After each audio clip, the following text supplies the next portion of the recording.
புரட்சி தலைவர் எம்ஜிஆர், புரட்சி தலைவி அம்மா இருவரும் தெய்வங்களை வணங்கி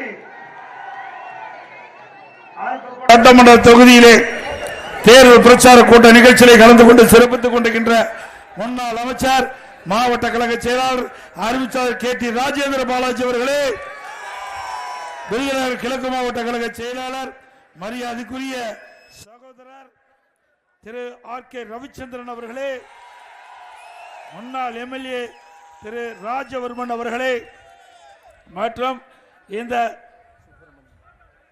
நிகழ்ச்சியிலே பங்கு பெற்றுகின்ற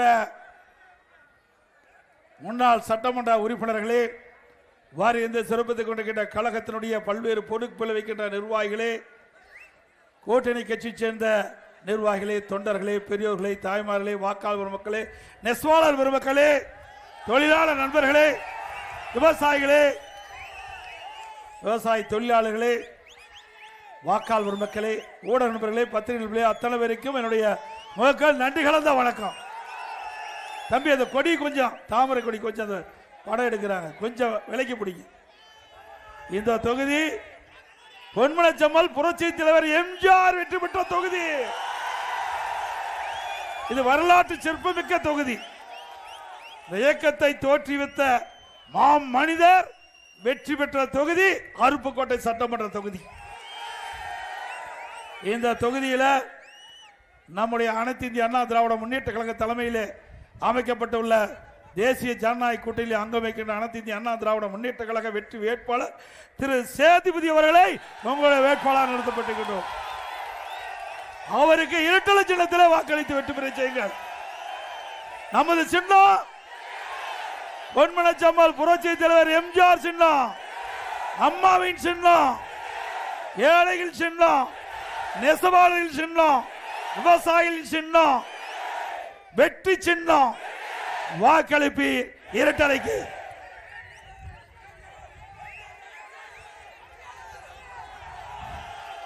என்ன விட நீங்க வேகமா இருக்கிறீங்க. இன்றைய தினம் இந்த நாட்டை ஆள யார் வர வேண்டும், யார் அப்புறப்படுத்த வேண்டும் என்பதற்காக நடைபெறுகின்ற சட்டமன்ற பொதுத் தேர்தல். இந்த சட்டமன்ற பொதுத் தேர்தல் மக்களோட ஆட்சியை வீழ்த்துவீங்களா? இன்றைக்கு குடும்ப ஆட்சிக்கு, வாரிசு அரசியலுக்கு முற்றுப்புள்ளி வைக்கின்ற தேர்தல் இந்த சட்டமன்ற தேர்தல். நிறைவேற்றி தருவீங்களா? இன்னைக்கு திரு கருணாநிதி குடும்பம் தான் இந்த நாட்டை ஆள வேண்டும் என்று இன்னைக்கு நினைத்துக் கொண்டிருக்கிறது. இந்த தேர்தலில் அந்த தலையெழுத்தை மாற்றக்கூடிய வாய்ப்பு உங்களிடத்திலே கிடைத்திருக்கின்றது. செய்வீர்களா? திரு கருணாநிதி குடும்பம் அரச படமை குடும்பமா? அரசர்கள் ஆண்டுகிற பொழுதுதான் அவருடைய மகன் இளவரசர் வந்து முடிசூடுவாங்க. அப்படி திரு கருணாநிதிக்கு பிறகு ஸ்டாலின், திரு ஸ்டாலினுக்கு பிறகு திரு உதயநிதி. ஏன்னா அவர்களுக்கு அந்த தமிழ்நாடு பட்டா போட்டு கொடுத்துருக்குது. ஏன் இங்க இருக்கு ஒருத்தர் வந்தா இங்கே நிற்பவர்கள் யாரா ஒருவர் வந்தா மக்கள் ஏற்றுக்கொள்ள மாட்டாங்களா? ஏன் முதலமைச்சரான கையெழுத்து போட்ட செல்லாதா? இனி தமிழகத்தில் வாழுகின்ற அத்தனை மக்களுக்கு உரிமை உண்டு, ஆட்சி அதிகாரம் வருவதற்கு. இந்த தேர்தலோடு திரு கருணாநிதி குடும்பம் இனி ஆட்சிக்கு வர முடியாத ஒரு சூழ்நிலை ஏற்படுகின்ற தேர்தல் இந்த சட்டமன்ற தேர்தல். செய்வீர்களா? இந்த ஆட்சியில் சட்ட ஒழுங்கு அடியோடு சீர்கட்டு விட்டது. பெண்களுக்கு பாதுகாப்பு இல்ல, சிறுமிகளுக்கு பாதுகாப்பு இல்ல, பாட்டியம்மாவுக்கு கூட பாதுகாப்பு இல்லாத ஒரு அவல நிலை ஆட்சி வேண்டுமா? அனைத்து இந்திய அண்ணா திராவிட முன்னேற்ற கழக ஆட்சி இருக்கின்ற பொழுது சட்டத்தின் ஆட்சி நடைபெற்றது. மக்களுக்கு பாதுகாப்பு கொடுத்தோம். யார் தவறு செய்தாலும் சட்ட நீதியாக நடவடிக்கை எடுக்கப்பட்டது அதிமுக ஆட்சியில். அதனால சட்ட ஒழுங்கு நிலையாட்டப்பட்டது. இன்றைக்கு திறமை இல்லாத ஒரு முதலமைச்சர், பொம்மை முதலமைச்சர் இந்த நாட்டை ஆண்டு கொண்டிருக்கின்ற காரணத்தினால இன்றைக்கு சிறுமிகளுக்கு கூட பாதுகாப்பும் இல்லை. 2 வயசு குழந்தை கூட இன்றைக்கு பாலியல் சீண்டலுக்கு உட்படுத்தப்பட்டு கொலை செய்கின்ற நிகழ்வு தமிழ் மண்ணிலே ஏற்பட்டுக் கொண்டிருக்கிறது. இந்த நிகழ்வு பொறுப்பானவர் இந்த நாட்டுடைய முதலமைச்சர். உண்மைதானே? இன்றைக்கு சமூகத்துறை அமைச்சர் குறிப்பிடுகிறார், தூத்துக்குடியில் நடந்த ஒரு நிகழ்விலே தமிழ்நாட்டை சேர்ந்த சமூகத்துறை அமைச்சர் தெரிவிக்கிறார், 6999 போக்சோ வழக்குகள் பதிவு செய்யப்பட்டு அதற்காக 84 கோடி நிவாரணம் கொடுக்கப்பட்டதாக பெருமையா பேசுறார். போக்சோ சட்டம்னா சிறுமிகள் பாலியல் சீண்டலுக்கு உட்படுத்தப்பட்டு அதில் பதிவு செய்யப்படுகின்ற வழக்கு போக்சோ வழக்கு. 6999 வழக்குகள் பதிவு செய்யப்பட்டு சொன்னா 5 ஆண்டு திராவிட முன்னேற்ற கழக ஆட்சியில் 6999 சிறுமிகள் பாலியல் சீண்டலுக்கு உட்படுத்தப்பட்டுன்னா இந்த ஆட்சி தேவையா? இன்றைக்கு போதைப் பொருள் கஞ்சா விற்காத இடமே இல்லை. உண்மைதானுங்க? இவ்வளவு பிரச்சனைக்கு காரணம் கஞ்சா போதை ஆசாமிகள். இன்றைக்கு இந்த ஆட்சி ஏற்பட்டதிலிருந்து கஞ்சா விற்பனை அமோகமாக நடக்குது. அதை தடுத்து நிறுத்த திறமையற்ற முதலமைச்சர். ஏன்னா திமுக கட்சிக்காரர் பெரும்பாலும் அதற்கு துணை நிற்கின்ற காரணத்தில் கஞ்சாவை இந்த ஆட்சியால அகற்ற முடியல. அதிமுக ஆட்சி மலர்ந்தவுடன் 3 மாதத்தில் இந்த கஞ்சா தமிழகத்தில் இல்லை என்ற நிலை உருவாக்குவோம். தமிழகத்தில் அறவே கஞ்சா விற்பனை இருக்காது. சட்டத்தின் ஆட்சி நடைபெறும். கிட்டத்தட்ட நான் 4 ஆண்டு 2 மாத காலம் ஒரு ஆட்சி செய்த காலகட்டம் சட்ட ஒழுங்கு சிறப்பாக பேணி காக்கப்பட்டது.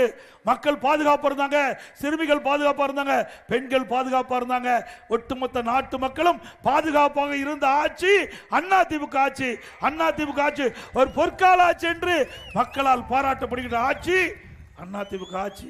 இன்றைக்கு இந்த ஆட்சி எப்பொழுது போகும் என்று மக்கள் எண்ணிக்கொண்டிருக்கின்ற நிலையிலே தேர்தல் வருகிறது.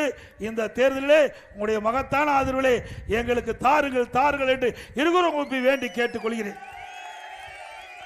திராவிட முன்னேற்ற கழக ஆட்சியிலே விலைவாசி விண்ணை முட்டுகின்ற அளவுக்கு உயர்ந்து போய்விட்டது. நாட்டு மக்கள் கடுமையாக பாதிக்கப்படுகிறார்கள். அதிமுக ஆட்சியில விற்ற அரிசி விலைக்கும் திமுக ஆட்சியில விற்கிற அரிசி விலைக்கு நீங்க எண்ணி பார்க்க வேண்டும். ஒரு கிலோவுக்கு 30 ரூபாய் உயர்ந்து விட்டது இந்த திமுக ஆட்சியில. என்ன ஒரு கிலோவுக்கு 60 ரூபாய் உயர்ந்து விட்டது. பருப்பு ஒரு கிலோ 70 ரூபாய் வரைக்கும் உயர்ந்து போய்விட்டது. இப்படி விண்ணை முட்டுகின்ற அளவுக்கு விலை உயர்வு. இப்படிப்பட்ட ஆட்சி தேவைங்களா? அதோட மின் கட்டணம் 52% உயர்த்திட்டாங்க. ஆண்டுக்கு 5% உயர்வு. 3 ஆண்டுல 15% உயர்ந்து போச்சு. இப்போ அதிமுக ஆட்சி இருந்ததை காட்டிலும் இப்பொழுது திராவிட முன்னேற்ற கழக ஆட்சியில் 67% மின் கட்டண உயர்வு. இன்னைக்கு கடைக்கு 6 மணிலிருந்து 9 மணி வரைக்கும் டபுள் சார்ஜ் 2 மணி கட்டணம் வசூல் பண்றாங்க. அதே போல நகராட்சி, மாநகராட்சி, பேரூராட்சியில் வீட்டு வரி 100% உயர்த்தப்பட்டு விட்டது. ஆண்டுக்கு 5% வீட்டு வரி உயர்வு. கடவரி 150% உயர்வு. ஆண்டுக்கு 6% உயர்வு. குப்பைக்கு வரி போட்ட ஒரே அரசாங்கம் திமுக அரசாங்கம் தான். அதை கூட விட்டு வைக்கல. குடிநீருக்கு வரி உயர்வு. இப்படி மக்கள் மீது மிகப்பெரிய வரி சுமையை சுமத்திய அரசாங்கம் திமுக அரசாங்கம் என்பதை இந்த நேரத்தில் சுட்டிக்காட்டி இந்த விலைவாசி குறைவதற்கு, இந்த வரிகள் குறைப்பதற்கு ஒரு நல்ல ஆட்சி தமிழகத்திலே மலர நீங்கள் அத்தனை பேரும் துணை இருக்க வேண்டும் என்று இருகரம் கூப்பி வேண்டி கேட்டுக்கிறேன். இன்றைக்கு ஸ்டாலின் பேசுறார், எப்பொழுது பார்த்தாலும் தமிழ்நாடு தான் இந்தியாவுக்கு முதல் மாதிரி மாநிலம். எதுல கடன் வாங்கல? முதல் மாநிலம். 5 லட்சம் கோடி கடன் வாங்கியிருக்காரு. 5 லட்சம் கோடிங்க.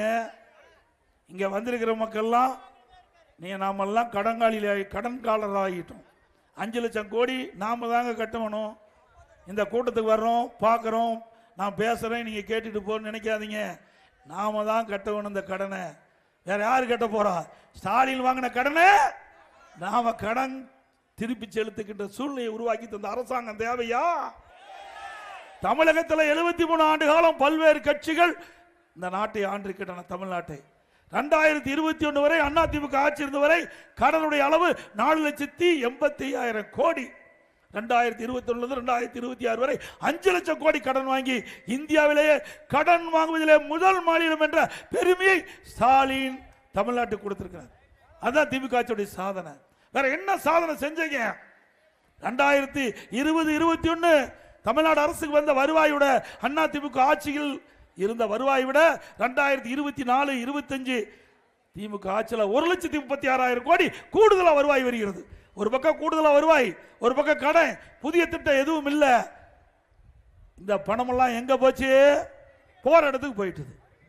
எங்க போச்சுன்னு உங்களுக்கு எல்லாம் தெரியும், நீங்க புரிஞ்சுக்கிட்டா சரி. ஆக இப்படி நாட்டு மக்களை வாட்டி வதைக்கின்ற அரசு தொடர வேண்டுங்களா? இன்றைக்கு அதிமுக ஆட்சியில் பல்வேறு அறிவிப்புகள் நாங்கள் வெளியிட்டுகிறோம். அதிமுக ஆட்சிக்கு வந்த உடனே உங்களுக்கு நன்றாக தெரியும், எங்களுடைய தேர்தல் அறிவிப்பு சிறப்பான தேர்தல் அறிவிப்பு. வரி உயர்வு, விலைவாசி உயர்வு, இதனால் மக்கள் படுகிற துன்பத்திலிருந்து விடுவிக்க வேண்டும் என்ற அடிப்படையில் எல்லா குடும்பத்தினருக்கும் 10,000 ரூபாய் உதவித்தொகை வழங்கப்படும். எல்லாம் வங்கி கணக்கில் செலுத்தப்படும். திமுக 100% ஆட்சிக்கு வர முடியாது, 100% ஆட்சிக்கு வர முடியாது. ஆனா இப்போ ஒரு அறிவிப்பு கொடுத்துருக்காங்க, கூப்பன் கொடுக்குறாங்களாம். எதுக்கு? திமுக காரன் தான் கூப்பன் கொடுப்பான். அவங்ககிட்ட போய் பணம் லஞ்சம் கொடுத்தா வாங்க முடியும். அதுவும் என்னென்ன பிராண்டுன்னு சொல்லிடுவாங்க. இந்த குக்கர் வாங்கினா தான், இந்த மிக்சி வாங்கினா தான் இந்த கூப்பன் கொடுப்போம்பாங்க. அந்த கூப்பனை போய் அந்த மிக்சி அந்த இதை வாங்கினா அதுக்கு ஒரு கமிஷன் அடிப்பாங்க. அதிமுக ஆட்சியில் அப்படி இல்லை, நேரடியாக குடும்ப அட்டைதாரர்களுக்கு 10,000 வங்கி கணக்கில் செலுத்தப்படும். எல்லா குடும்பத்திற்கும் விலையில்லா ஃப்ரிட்ஜ் வழங்கப்படும், குளிர்பாதன பெட்டி வழங்கப்படும். இப்ப குடும்ப அட்டைக்கு 1000 ரூபாய் கொடுத்துட்டு இருக்கிறாங்க. அதுவும் நாங்கள் போராடி வாதாடி தான் கொடுத்தாங்க. 28 மாத காலமா இந்த ஆட்சிக்கு வந்த பிறகு கொடுக்கல. ஆட்சிக்கு வந்த உடனே எல்லா குடும்ப தலைவிக்கும் மாதந்தோறும் 1000 ரூபாய் கொடுப்பதாக வாக்குறுதி கொடுத்தாங்க. வாக்குறுதி அடிப்படையில் பெண்கள் வாக்குகளை செலுத்தி ஆட்சிக்கு வந்த பிறகு தொடர்ந்து பிரதான எதிர்க்கட்சி தலைவர் என்ற முறையில் தொடர்ந்து சட்டமன்றத்தில் குரல் கொடுத்தேன். இந்த நம்முடைய தாய்மார்களை பெண்களை ஏமாற்றி வாக்களை பெற்று ஆட்சிக்கு வந்த பிறகு கொடுக்கப்பட்ட வாக்குறுதி நிறைவேற்றவில்லை, நிறைவேற்ற வேண்டும் என்று அழுத்தம் கொடுத்த காரணத்தில் வழி இல்லாமல் திரு ஸ்டாலின் அவர்கள் 28 மாதம் கழிச்சு மாதந்தோறும் 1000 ரூபாய் கொடுக்கிறார். இனி அதிமுக ஆட்சி வந்தால் 2000 ரூபாய் மாதந்தோறும் ஒரு வங்கி கணக்கில் செலுத்தப்படும். அதே போல இன்றைக்கு 5 லட்சம் பெண்களுக்கு மானிய விலையில் அம்மா இருசக்கர வாகனம் வழங்கப்படும். ஒவ்வொரு அம்மா இருசக்கர வாகனத்துக்கும் 25,000 ரூபாய் மானியம் வழங்கப்படும். எல்லா குடும்பத்தையும் வருஷத்துக்கு 3 கேஸ் சிலிண்டர் மானிய விலை இல்லாமல் வழங்கப்படும். ஒவ்வொரு பொங்கல் என்று பொங்கல் தொகுப்போடு 1000 ரூபாய் வழங்கப்படும். ஒவ்வொரு ஆண்டு தீபாவளி இருக்கின்ற பொழுது பட்டு புடவை வழங்கப்படும். அந்த பட்டு புடவை இங்கே இருக்கிற கைத்தறி நெசவாளர் மூலம் வாங்கப்படும். அதோட இன்றைக்கு இந்த கைத்தறி நெசவாளர்கள் விலை இல்லாமல் 300 யூனிட் கொடுத்துட்டு இருக்காங்க. 450 யூனிட்டா உயர்த்தப்பட்டு விட்டது நெசவாளர்களுக்கு. விசைத்தறி நெசவாளர்களுக்கு 1000 யூனிட் விலை இல்லாமல் கொடுத்துட்டு இருந்தோம். அதை 1400 யூனிட்டா உயர்த்தப்படும். அதோட இனி இப்பொழுது நகர பேருந்தில் மகளிர் தான் கட்டணமில்லா பயணம் செய்யறாங்க.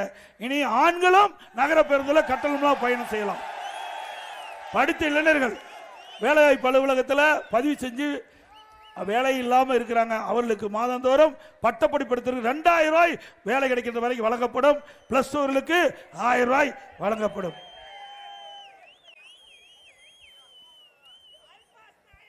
பெண் குழந்தைகள் பாதுகாப்பு திட்டத்தில் வைப்பு நிதியாக வழங்கப்பட்டது முதலீட்டு தொகை 50,000 1 லட்சமாக உயர்த்தப்படும். எல்லாம் அதெல்லாம் திமுக ஆட்சியில் நிறுத்தப்பட்ட திட்டம் அனைத்தும் தொடரும். அதே போல இந்த பகுதியில் அதிமுக ஆட்சியில் தாமிரபரணி கொண்டநகர் கூட்டுக்குடி திட்டம் 530 கோடியில் நானே அடிக்கல் நாட்டினேன். இதுவரை அந்த திட்டம் நிறைவேற்றல. வேண்டுமென்றே திட்டமிட்டு திராவிட முன்னேற்ற கழக அரசு அரசியல் காழ்ப்புணர்ச்சியின் காரணமாக அதிமுக ஆட்சியிலே கொண்டு வரப்பட்ட திட்டம் என்ற காரணத்திற்காக அந்த திட்டம் ஆமை வேகத்தில் நடந்து கொண்டிருக்கின்றது. வேகமாக துரிதமாக அந்த திட்டம் நிறைவேற்றப்படும். அப்படி திட்டம் நிறைவேறுகின்ற பொழுது அருப்புக்கோட்டை, விருதுநகர், சாத்தூர் நகராட்சியில் இருக்கின்ற மக்களுக்கு பாதுகாக்கப்பட்ட நிலையான குடிநீர் வழங்கப்படும். 65 வயதுக்கு மேற்பட்ட நெசவாளருக்கு வழங்கப்படும் ஓய்வூதியம் உயர்த்தி வழங்கப்படும். அம்மா உணவகம் சிறப்பாக செயல்படுவதற்கு அனைத்து நடவடிக்கை எடுக்கப்படும். இப்படி பல திட்டங்கள் அதிமுக ஆட்சி மலர்ந்தவுடனே நாங்கள் நடைமுறைப்படுத்துவோம் என்று இந்த நேரத்தில் தெரிவித்து இங்கே சிறப்பா எழுச்சியா இந்த நிகழ்ச்சியிலே பங்கு பெற்ற அத்தனை காவிரி குண்டாறு நிச்சயமாக நிறைவேற்றப்படும். அதற்காக 17,000 கோடி நிதி ஒதுக்கீடு செய்யப்பட்ட அரசாங்கம் அதிமுக அரசாங்கம் விவசாயிகள் செழிக்க வேண்டும். இந்த விருதுநகர் மாவட்டம் பசுமை நிறைந்த மாவட்டமாக ஜொலிக்கும். நிறுத்தப்பட்ட திட்டங்கள் அனைத்தும் நிறைவேற்றப்படும். நான் ஒரு விவசாயி என்ற முறையிலே விவசாயிகளுக்கு தேவையான திட்டங்கள் அனைத்தும் நாங்கள் நிறைவேற்றி தருவோம். குடிமராமத்து திட்டம் தொடரும். ஆங்காங்கே தடுப்பணைகள் கட்டப்படும். மும்முனை மின்சாரம் 24 மணி நேரம் கொடுக்கப்படும். விவசாய கடன் தள்ளுபடி செய்யப்படும். அனைத்து திட்டங்களும் நிறைவேற்றப்படும். அதே போல இங்கே இருக்கின்ற நெசவாளர்கள், விசைத்தறி நெசவாளர்கள் அனைவருக்கும் தேவையான அளவுக்கு திட்டங்கள் வாரி வழங்கப்படும்.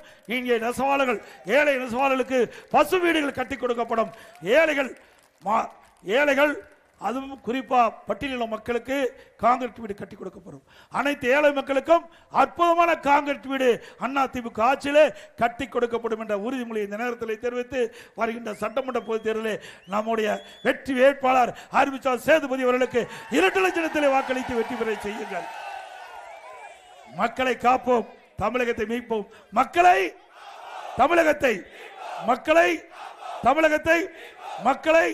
தமிழகத்தை ஸ்டாலின் மாடல் அரசு, ஃபெயிலியர் மாடல் அரசு. Bye bye Stalin. நன்றி, வணக்கம்.